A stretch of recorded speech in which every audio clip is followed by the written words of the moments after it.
Rube, it's just a fun time in the Eagles world right now. Yeah, I was thinking about that. We don't talk enough about. I mean, they're 10-1. They're 11-1. They're 11-1. See, it's just like you take it for granted because they always win.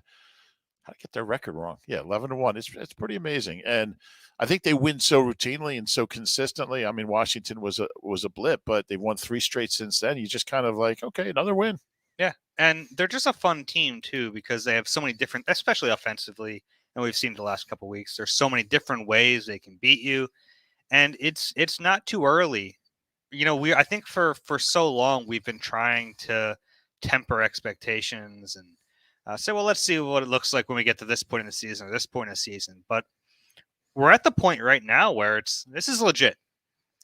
Yeah, I picked them 12-5, and I thought that's a lot of wins. I think it was more than most people. Would you went 11 and No, I actually did go 12. you went 12? Okay, that's a big number. Team won 9 games, unproven quarterback.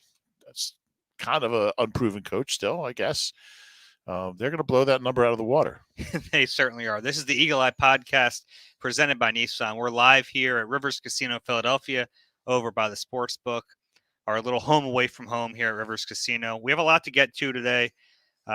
It's like I mentioned, it's just a really fun time to cover the Eagles, to be an Eagles fan, for those of you listening. So we have a lot to talk about as we look ahead now to the Giants game. The chance for the Eagles to actually clinch a playoff berth this week, which is pretty crazy. All they have to do is win, and they're in the playoffs. At this point, though, that's not the expectation anymore. The expectation is for them to go ahead and get the top seed and to get home field advantage, and all that is still on the table, as we'll discuss in a little bit. I did today want to talk about first, though, just the two receivers they have in A.J. Brown and Devontae Smith. I don't want us to take that for granted because it's so rare to have two receivers at that caliber. And Well, around here, it's rare to have one. yes, true. And not just for one season. I mean, these guys are going to be together for a few years at least. Yeah, and I mean, for those of us who've covered the team for 35 years, those kind of talent have been few and far between. I started covering the team. Quick was kind of at the end. He had knee issues. I mean, he had been a great player before I started covering the team. 5 straight Pro Bowls. Irving Fryer, he made some Pro Bowls. He was also close to 40.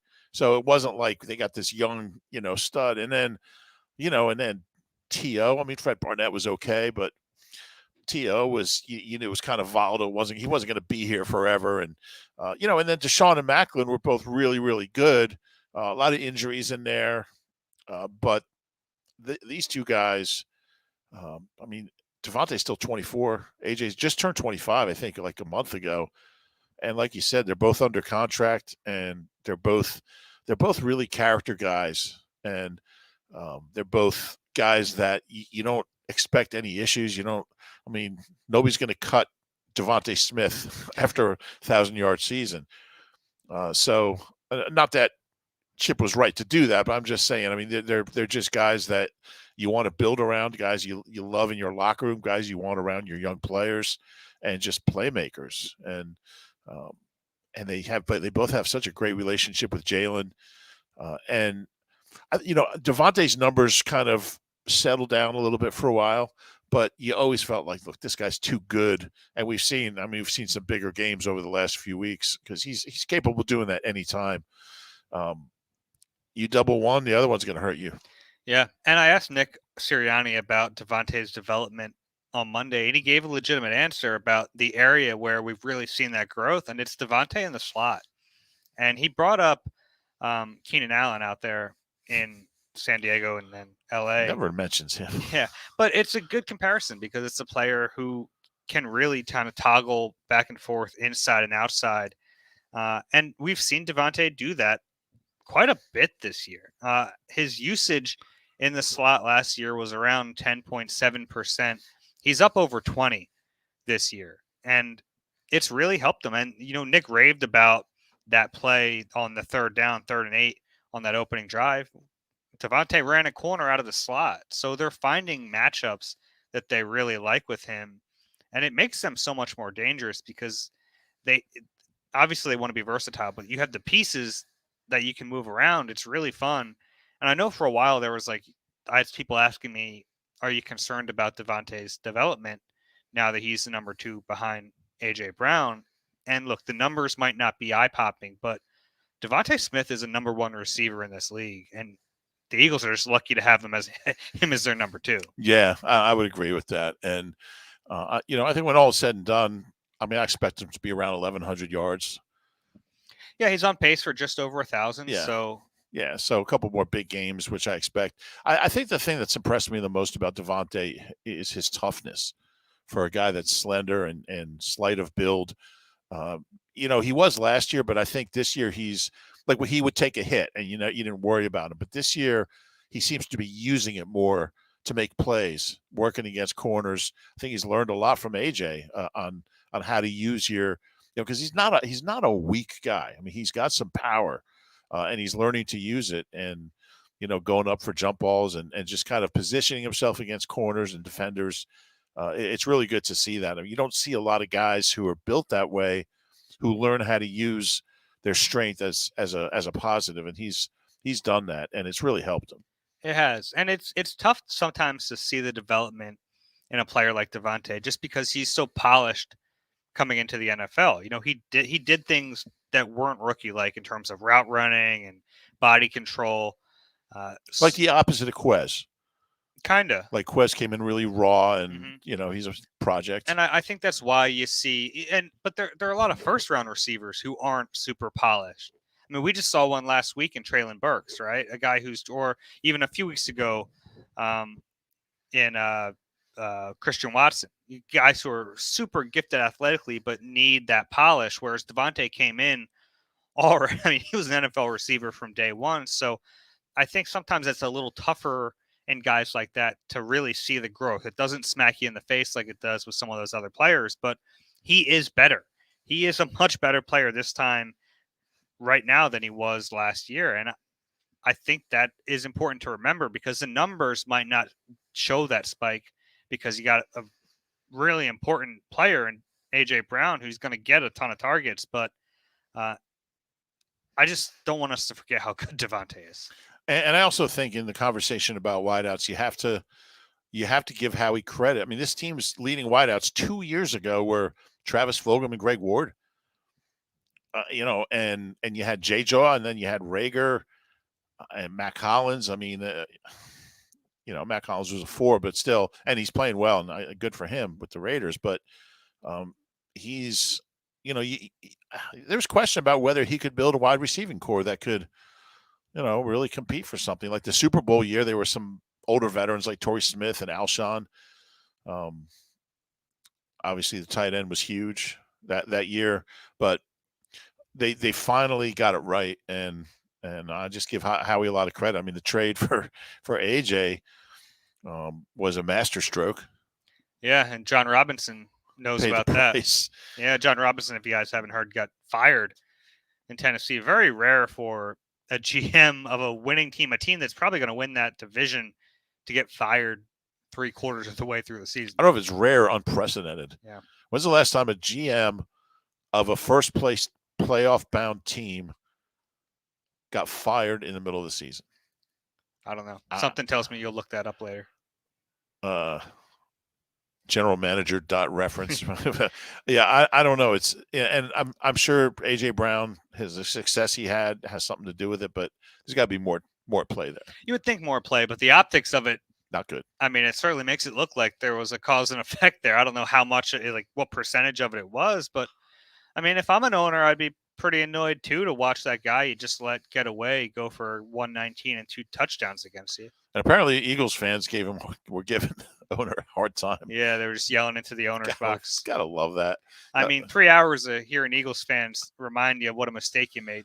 Yeah, and then 2 days later, you fire him. It's got to be something to it. So, Eagles fans, you got John Robinson fired. Yeah, with a little assist from Howie and AJ Brown. Yeah. But Howie had some holes in his game for a while, and he seems to have plugged them up. Yeah, it's funny. This is off topic, but Jonathan Gannon was asked, about what it means to have veteran cornerbacks and how much it allows him to do as a defensive coordinator. And he said, well, you can't put a price on that. And I'm thinking, Howie has to. Yeah. I mean, that's his job. Someone has to put a price on it. Yeah. You got anything else on receivers? No, Okay. they're fun to watch, and they have such a symbiotic relationship with Jalen. Yeah, it's fun. And, early in the season, there was some wondering, like, AJ and Jalen are best friends. So how's Devontae going to feel now that the number one target, his quarterback, are best friends? Is he going to be on his own? And I don't think that's been the case even a little bit. No, not at all. Now, don't get it wrong. Like, yeah, Devontae was a little upset in that first game when he didn't get a catch, but there are going to be games like that. And as long as the arrow is still pointing up, and as long as, you look back at the end of the season and the target share makes sense, I think you're okay with it. And I think they've done a really good job, by the way, of making sure the targets are split up. I mean, it seems like AJ has like a ton more targets, but he really doesn't. I mean, he has 96 targets. Devontae has 87. Yeah. For them to be that even after 12 games, it shows both of them, like, yeah, there might be a Devontae game, there might be an AJ game, there might be an occasional game where it's both of you guys going off, but it's all going to even out. They both have 61 catches. Yeah, and not only does that keep both of them happy, it makes them harder to defend. Exactly. Yeah. Defense. Yeah. We have a defensive thing we want to get to. That line, now with the additions of Ndamukong Suh and Linval Joseph, and now getting Jordan Davis back into the mix, you could argue it was already a strength of the team, but now it's so deep that rotation can keep everyone fresh. You would think that they're going to be a lot fresher than the offensive lines they have to see the rest of the way.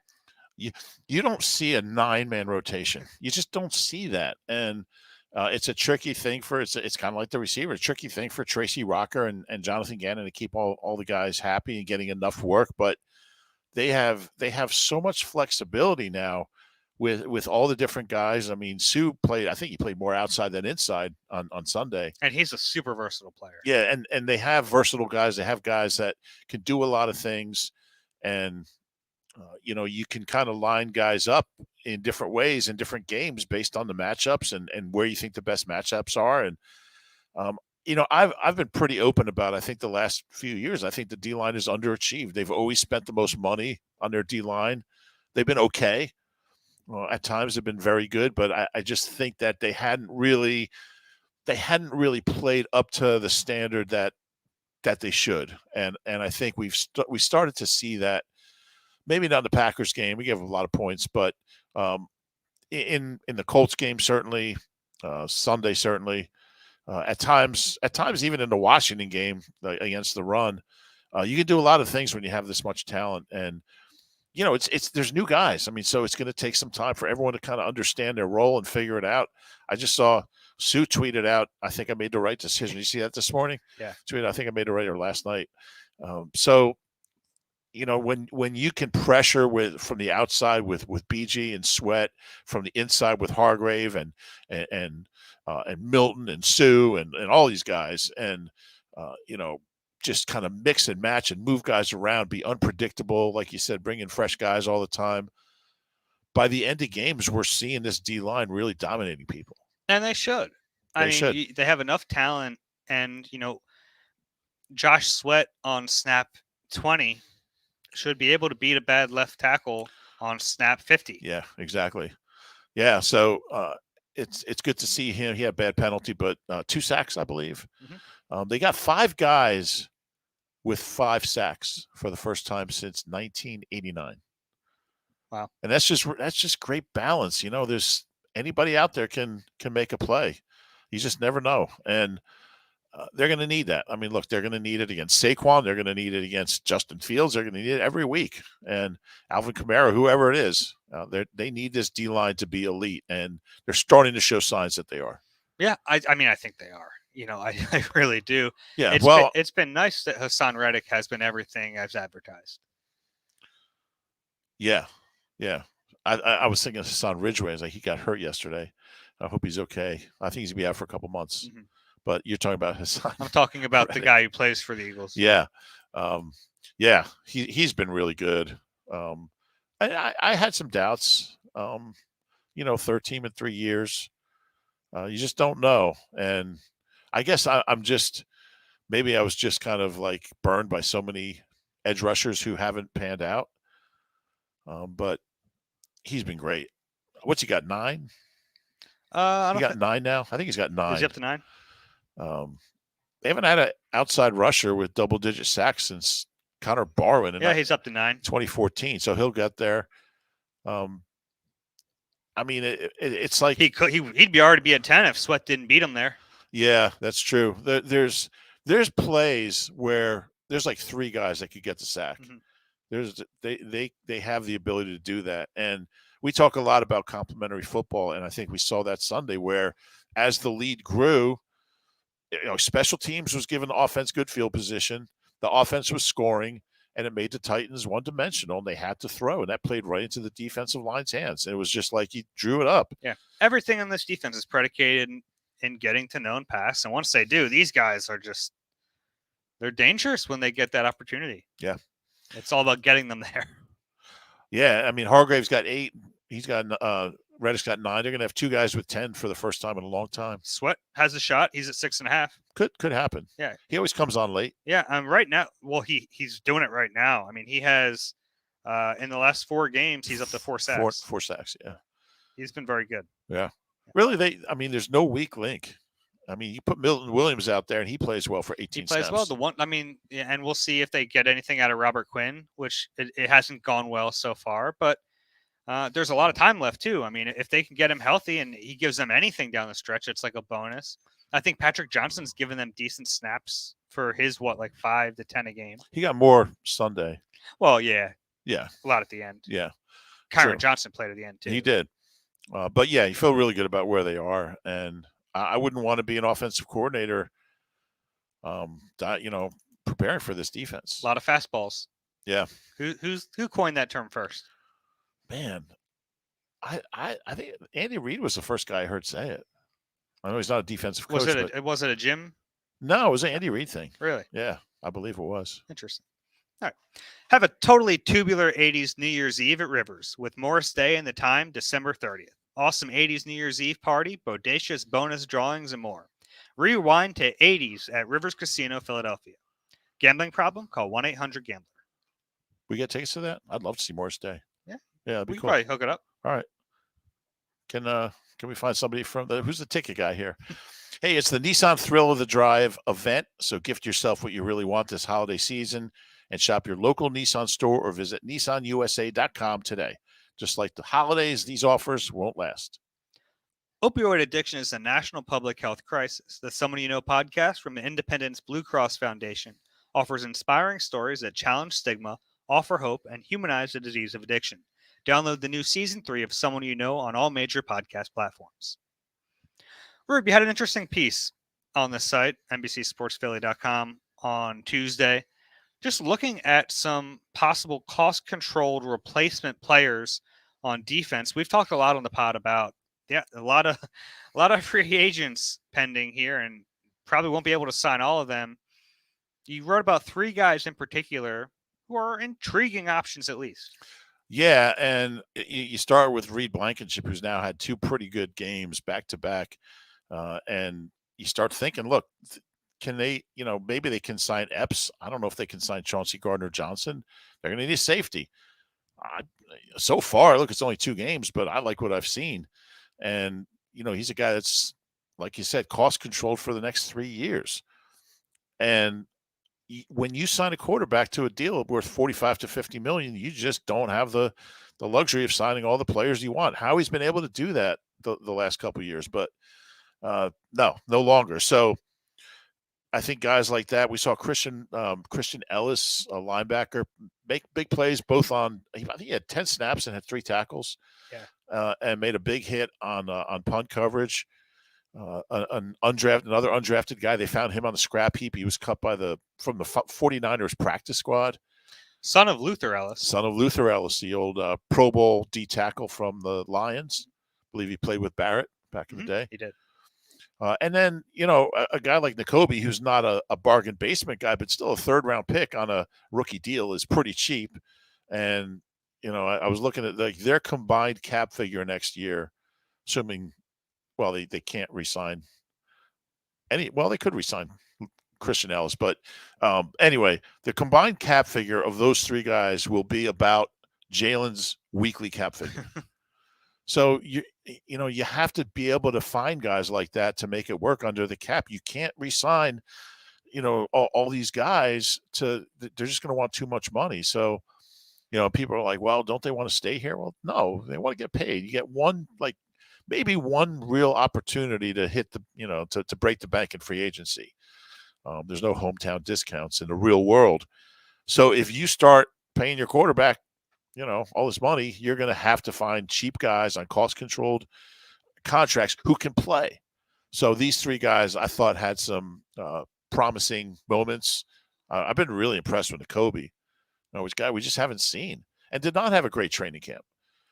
He was okay. He was fine. I mean, didn't make the big plays. Yeah, and the other two did. Yeah. T.J. Edwards and Kaiser White had very good summers, and they've been good. I mean, TJ, I think, has been more consistent, and he's been better overall than Kaiser. But Kaiser's been a fine player. Who do you think's their defensive MVP?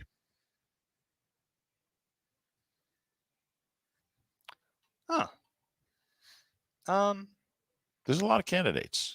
Yeah, I don't think there's a clear-cut one. Oh man, that's really tough. I think I'd go TJ. He's a fine note. That's where you're going because you asked the question talking about him. But I think Slay is always in the mix. Sure. I think Reddick. Bradbury's in the mix. Reddick's pressure. Yeah. And even Hargrave inside has been very good. But TJ's in the conversation. Yeah. Yeah. That'll be interesting over the next few weeks to see how that plays out.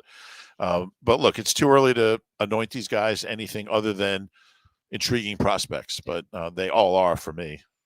I think I know the answer to this, but if we're ranking them in likelihood to be major contributors next year, Nakobe, Reed, Christian Ellis? It might be Reed more than Nakobe just because, well, I mean, they both play positions where everybody's unsigned. Yeah. So I think Nakobe most likely, but I don't think it's that far apart. I think. Oh, I do. I don't. Okay. Yeah, I think there's a good chance Reed will be a starting safety next year. I think the chances of Nakobe being a starting linebacker are much better. Probably true, but I'd almost pencil in Nakobe at the weak side spot right now. Most likely. Whereas Reed, I think they're going to prioritize re-signing C.J. Gardner-Johnson. I think they can get that done. It'll be expensive, but I think they didn't trade to let him walk. And I think they already in Howie's mind, he already knows what that contract's going to look like. Most likely. And Epps, I don't think would break the bank. Yeah, I'm a little down on Epps. I don't think he's been great the last little stretch. But we'll see. Yeah. Yeah, and these guys, I mean, having a guy like Reed Blankenship gives them certainly flexibility. And look, the undrafted thing, as much as every NFL team tells you it doesn't matter once you get in the building, that's not true. Yeah. I mean, they're going to prioritize the guys they drafted at least for a little while. Well, they didn't draft any of those guys. They didn't draft any of them. I mean, Epps was drafted by the Vikings and released. Oh, no, I mean, in terms of if we're saying him or Nakobe. Oh, yeah. No, that's true. Yeah, I mean, Nakobe's going to be a starter. Yeah. You have some stats for me? So is Reed. I do. I actually do.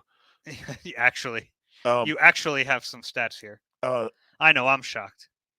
No, this is cool. The Eagles haven't allowed a quarterback to record a passer rating of 100 this year. Now, Jordan Love did, but starting quarterback hasn't done it. The highest is actually Ryan Tannehill had a high passer rating Sunday, which is surprising. Hit some passes, didn't throw a pick. That helps him. That helps because the Eagles have been such ball hawks. And his yards per completion was pretty high because he didn't have many completions. Yeah, and the Traylon Burks pass was huge. Yeah, and he had a couple long ones. So the last time the Eagles didn't allow a quarterback 100 passer rating over a full season was 2001. So it's 21 years ago.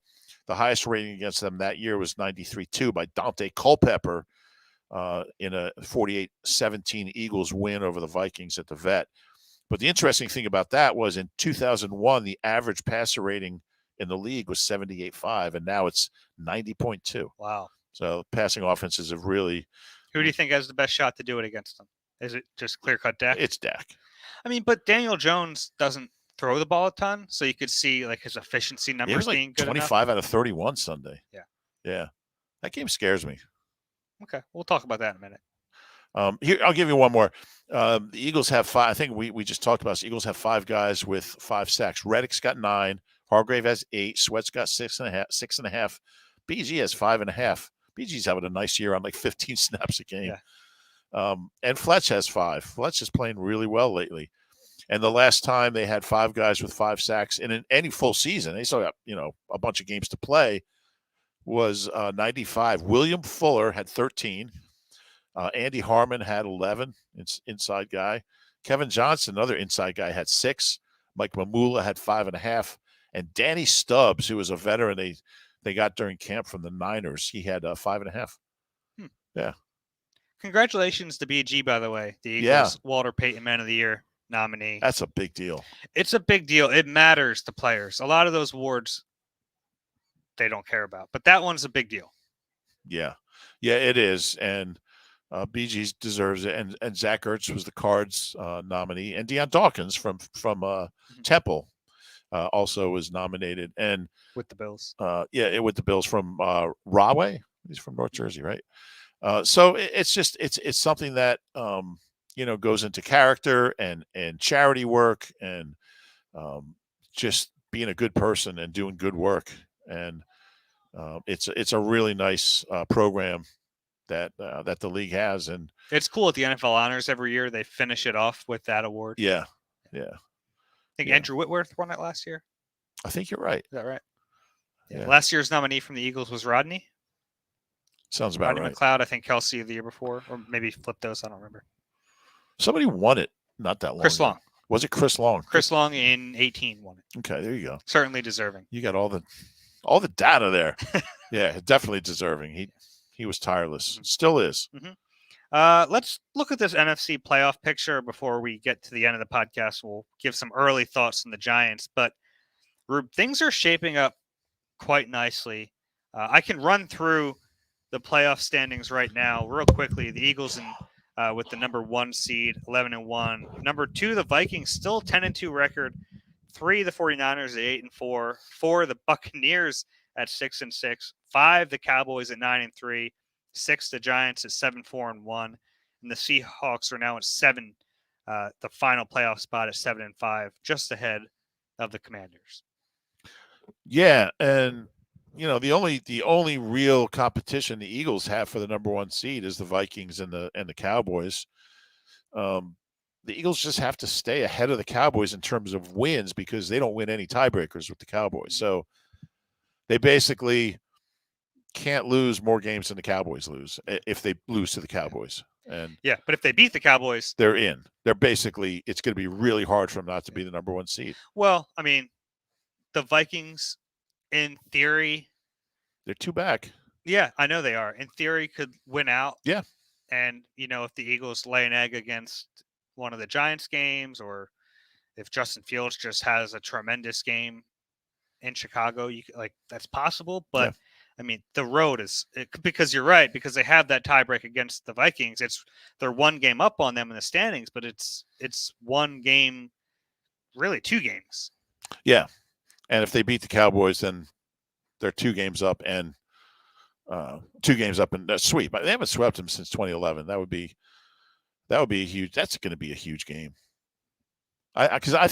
We'll see. We'll see what happens. But yeah, I think they're right now. The 538 has them at 71% to be the number 1 seed. The funny thing about that Cowboys game, is it might not matter in the grand scheme of things, but that week it is going to matter. Like, you won't know, right?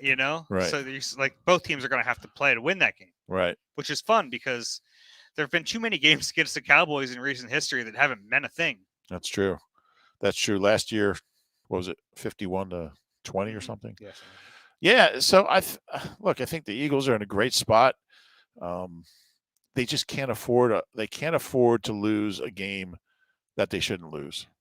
And to their credit, they've been pretty good at that. Obviously, Washington a few weeks ago was a blip. But I mean, they're not terrible, and especially when guy in Indy's not playing. They got a really good defense. They're well coached, and Heineke there's something, he's just something about him that he just wins games, makes plays. So, yeah. So I don't see that. I don't think that game looks as bad now as it kind of felt that night. I think it felt bad that night because they should have won. Yeah. Yeah, the there was turnovers. no reason for them to lose that game. That's true. But also they weren't really as good then, or I should say they're better now than we thought then. I guess. Yeah, that's fair. Is the way. But I think the number one seed is just so important anymore. I don't like the fact that only one team gets a bye in the first round. I don't like that. It does put a ton of importance on it, though. If you get it, it sets you up. We saw what it meant to the Eagles in 2017. Yeah. Now it's even more important. Win 2 home games, you're going to Arizona.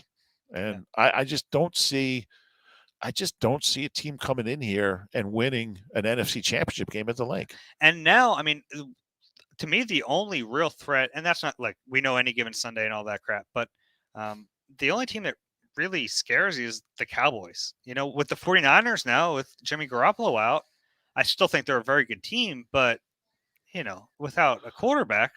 Brock Purdy played well in his, He played well, and that's an offense where, it's hard in any offense, but you can kind of hide the quarterback a little bit in that offense because it's the design of it, but come on. The Vikings don't scare me. Me neither. They're okay. Yeah, and it's like, look, they're good. If the Vikings have to come to Philly and they win that game, you go, oh, well, what are you going to do? It wasn't their night. But the Vikings and Kirk Cousins do not scare you.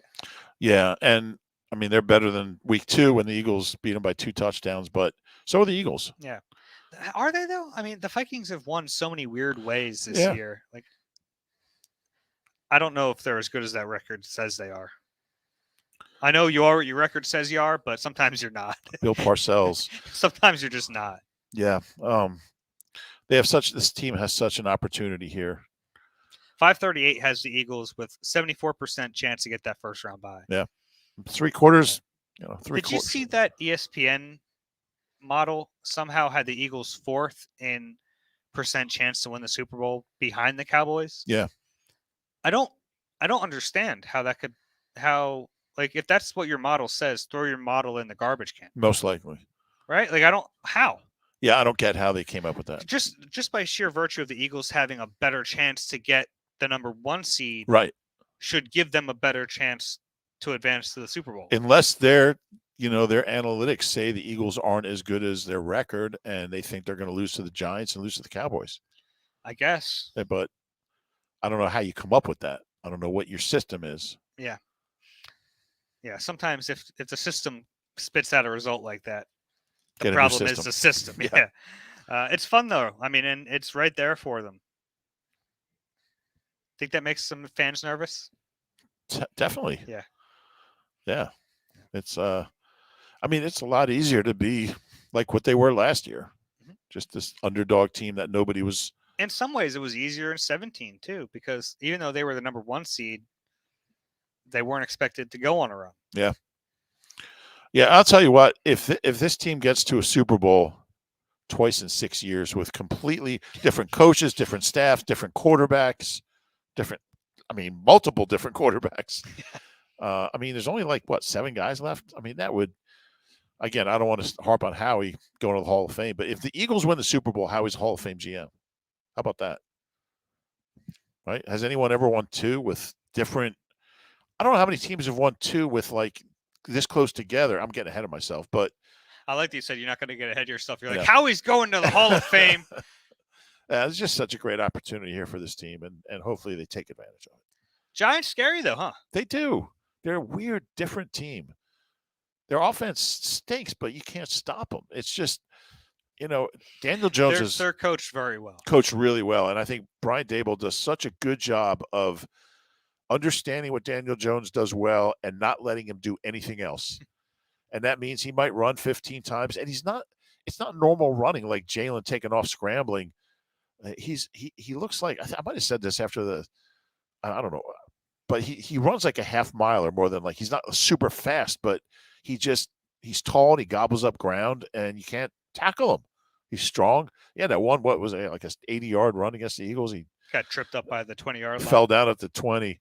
And then Saquon is healthy. And, I mean, they're going to – I feel better about the Eagles' run defense certainly than I did a month ago. They've shut down two pretty good backs in Jonathan Taylor and Derrick Henry. But Saquon's really, really good. And Daniel Jones is really – they might throw – and then he goes 25 for 31 Sunday. Yeah. So he doesn't make mistakes. He doesn't turn the ball over. He doesn't do a lot of things that wow you, but they're just tough to beat. Yeah, it's coaching. Yeah. It really is. And you see the way they utilize him, and you see how they use Saquon. Jonathan Gannon was talking about it a little bit on Tuesday, but I mean, he's everywhere. He's all over the field. He's catching passes. He's even throwing them on occasion. Like they are maximizing the talent they have, because I don't think they have a ton of talent. Yeah. They really don't. I mean, look at the rest of that offense. Yeah. Who's their best receiver? Slayton? Darius Slayton? Yeah. Who just call him Slayton. Yeah, just who, by the way, he's been one of my matchups against, we'll see, which nickel corners out there. They've been playing him inside a lot more. Yeah. Yeah, that's interesting. But they don't have a ton to scare you offensively. And defensively, they have some good players. The numbers are not as good as you would think a team with an offense that isn't that good, that's like scraping by, would have a great defense. They don't. They don't. No. Sometimes you just have teams that find ways to win. Yeah. The Commanders have done that over the last month and a half. The Eagles have done it all year. The Giants also haven't won since November 13th. Yeah. Yeah. Interesting. Yeah, that tie makes tiebreakers easier. I hate those stupid ties. What do you think they should? What do you think of overtime? First of all, it's only 12 minutes now. I'd be fine with a full 15. What if they just keep playing until someone scores? I'd be fine with that. I hate ties. I hate ties too. All right, we'll abolish ties. I mean, it makes it tough in a league that's trying to, at least it's saying they're trying to limit. But how many? Games aren't going to go 40 minutes in overtime. Somebody's going to score. See some of these offenses? I mean, I would keep the first part the same, where, a touchdown wins it, but a field goal doesn't, and the other team gets a chance no matter what. I always want to, like, if the team gets the kickoff and drives, you can drive 12 minutes, kick a field goal with no time left and win, and the other team doesn't get on the field. The Eagles would probably try that. Yeah, they could with that running game. But I hate ties in any sport. And I hate when they go to fair play points. So what if it was and I hate putting a guy at second base. Just play the game. That was such an old man yells at cloud moment for you. Thank you. If the NFL had to institute an overtime rule like PKs in soccer or what's the word I'm looking for in hockey? Shootouts in hockey. What would be your stupid little competition to win a game? Each quarterback starts at the 10-yard line. There's a trash can in the end zone, and you throw the ball in the trash can, and you go out 5 yards each time, and whoever misses first, that team loses. Trash can football is a Christmas tradition for me and my good buddy. We grew up across the street from each other, so every morning we would open presents, and then like one by one we'd meet in the middle of the street, get a trash can out there, 2 teams with 2 trash cans on either side, and just go back and forth with the football, taking turns, seeing who could make the most. I like it. Yeah. The Eagles used to have a drill where the quarterbacks would try to throw the ball into a trash can from like 50 yards away. And I swear to God, Rodney Peete would never miss. He wasn't very accurate playing the game, but he would never miss. He would fling that thing way up in the air, and it would just come down. Let's see what he's up to Christmas morning. You might be able to line them up. All right. If you enjoy the Eagle Eye podcast, please rate and subscribe wherever you get your pods. If you're watching on YouTube, please click the like button and subscribe there as well. Keep sending us those Spotify year-end wrapped. It's very cool to see. We appreciate all the love and support. We'll be back with you later in the week on Tuesday to really break down Thursday. What did I say? Today's Tuesday. Later in the week on Thursday, really break down that Giants game. That's it for Reuben. We love Dave. correcting each other. This has been the Eagle Eye podcast. We give each other plenty of opportunities. Presented by Nissan, live here at Rivers Casino, Philadelphia, our home away from home. We'll talk to you soon.